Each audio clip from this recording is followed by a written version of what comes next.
नमस्कार। चलिए आज बात करते हैं शेयर बाजार के एक ऐसे दिन की जिसकी कहानी किसी थ्रिलर फिल्म से कम नहीं थी। एक ऐसा दिन जिसमें सुबह उम्मीद की किरण थी, दोपहर में डर का साया और शाम होते होते एक जबरदस्त कमबैक हुआ।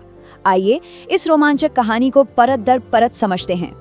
जैसा कि कहा भी गया, बुधवार का शेयर बाजार किसी फिल्मी कहानी से कम नहीं रहा। और ये लाइन सच कहूं तो पूरे दिन के ड्रामे को एक झटके में बयां कर देती है।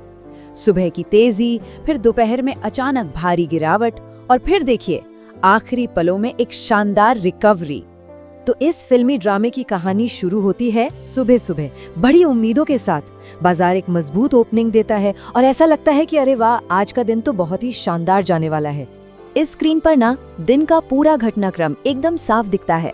सुबह सुबह तो माहौल एकदम तेजी का था, लेकिन फिर दोपहर आते आते कहानी में आया एक जबरदस्त ट्विस्ट और बाजार धड़ाम से नीचे गिरा।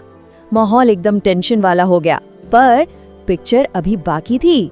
आखिरी घंटे में खरीदारों ने ऐसी जोरदार वापसी की कि पूरा खेल ही पलट गया और बाजार एक मामूली सी जीत के साथ हरे निशान में बंद हो गया।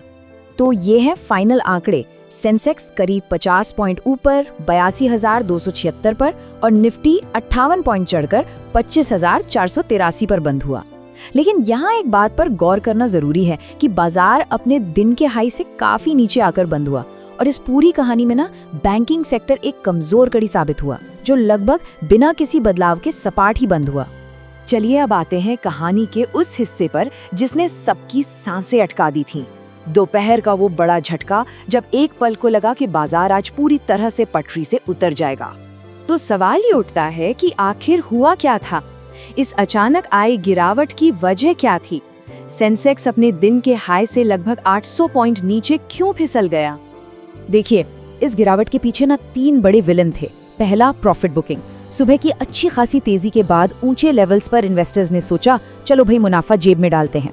दूसरा विलन था FIIs यानी विदेशी संस्थागत निवेशकों की बिकवाली, जिन्होंने 1002 करोड़ रुपए की नेट सेलिंग कर डाली। और तीसरा था टेक्निकल प्रेशर। सीधी भाषा में कहें तो निफ्टी 25,670 के एक जरूरी लेवल के ऊपर टिक नहीं पाया और जैसे ही वो लेवल टूटा, बिकवाली और तेज हो गई। लेकिन कहते हैं ना, हर फिल्म में जब विलन हावी होता है तो एक हीरो की एंट्री जरूर होती है। यहाँ भी आखिरी घंटे में कुछ हीरोज सामने आए और उन्होंने बाजार को डूबने से बचा लिया। चलिए मिलते हैं उन सेक्टर्स से जिन्होंने ये शानदार वापसी करवाई।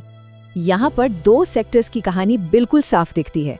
एक तरफ था हमारा हीरो IT सेक्टर, जो लगातार 5 दिनों से गिर रहा था, लेकिन आज हीरो बनकर उभरा और बाजार को बड़ा सहारा दिया। वहीं दूसरी तरफ था बैंकिंग सेक्टर, जो पूरे दिन दबाव में रहा और आखिर में एक कमजोर किरदार बनकर रह गया। बाजार के असली रक्षक थे ये स्टॉक्स। IT में L&T टेक्नोलॉजी सर्विसेज में लगभग 4% का उछाल आया। ऑटो सेक्टर में हीरो मोटोकॉर्प ने रफ्तार पकड़ी। फरवरी के मजबूत रजिस्ट्रेशन आंकड़ों के दम पर ये भी करीब 4% चढ़ गया। मेटल्स में तो वेदांता ने कमाल ही कर दिया। एक बड़ी ब्रोकरेज अपग्रेड के बाद सीधा 5% भागा और इनके साथ साथ हिंदुस्तान जिंक और MCX जैसे कमोडिटी स्टॉक्स भी खूब चमके। चलिए अब जरा बड़ी तस्वीर से हटकर कुछ अलग अलग स्टॉक्स की अपनी अपनी कहानियों पर भी एक नजर डाल लेते हैं।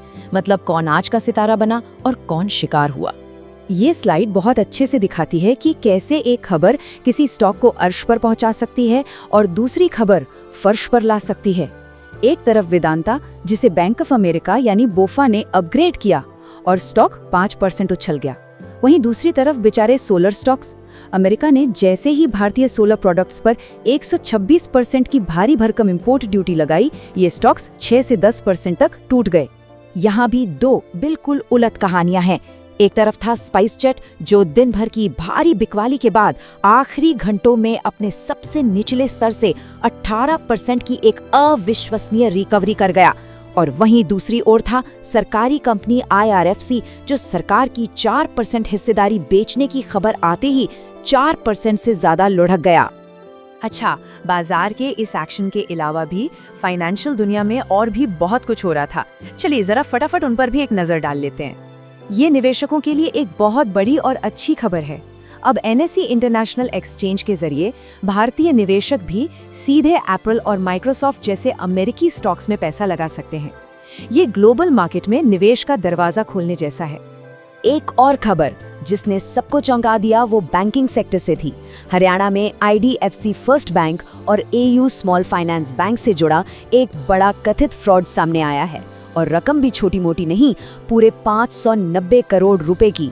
जांच चल रही है जो बैंकिंग सिस्टम के जोखिमों की तरफ इशारा करती है। अब बात करते हैं जरा अंतर्राष्ट्रीय मामलों की, जिसका सीधा असर भारत पर पड़ सकता है। अमेरिकी सुप्रीम कोर्ट के एक फैसले से भारत को रूसी तेल खरीदने को लेकर थोड़ी राहत मिल सकती है। ये भारत की एनर्जी सिक्योरिटी के लिए एक अहम डेवलपमेंट है। इतने सब हंगामे के बीच एक जगह थी जहां बिल्कुल शांति थी, और वो था करेंसी मार्केट।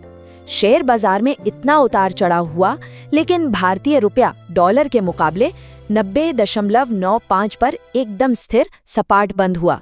ये स्थिरता दिखाती है कि अर्थव्यवस्था में मजबूती है। तो आज की इस पूरी कहानी से एक सवाल मन में आता है, एक हरे दिन के पीछे आखिर कितनी कहानियां छिपी होती हैं? आज हमने देखा कि मामूली बढ़त के पीछे भी गिरावट, वापसी, हीरो और विलन, सबकी अपनी अपनी एक कहानी थी। तो अगली बार जब बाजार हरे रंग में बंद हो तो ये याद रखना कि उस एक नंबर के पीछे न जाने कितनी ही छोटी बड़ी कहानियां छिपी होती हैं। शेयर बाजार में निवेश बाजार के जोखिम के अधीन है। मैं कोई सेबी पंजीकृत रिसर्च एनालिस्ट नहीं हूँ। मेरी तरफ से मैं बेस्ट जानकारी प्रोवाइड करने का पूरा प्रयास करता हूँ, पर शेयर मार्केट में कोई भी ट्रेडिंग या निवेश का सिस्टम 100% परफेक्ट नहीं होता है। इस वीडियो में दिखाई गई जानकारी से आपको शेयर बाजार में 100% लाभ ही होगा, इसकी कोई गारंटी नहीं है। आपको इससे नुकसान भी उठाना पड़ सकता है। इस वीडियो में दिखाई गई जानकारी को सिर्फ एजुकेशनल पर्पस के लिए समझा जाए तथा इसमें बताई गई जानकारी का उपयोग स्वविवेक से करें। मैं इस वीडियो का निर्माता किसी भी नुकसान के लिए उत्तरदायी नहीं हूँ। Thank you.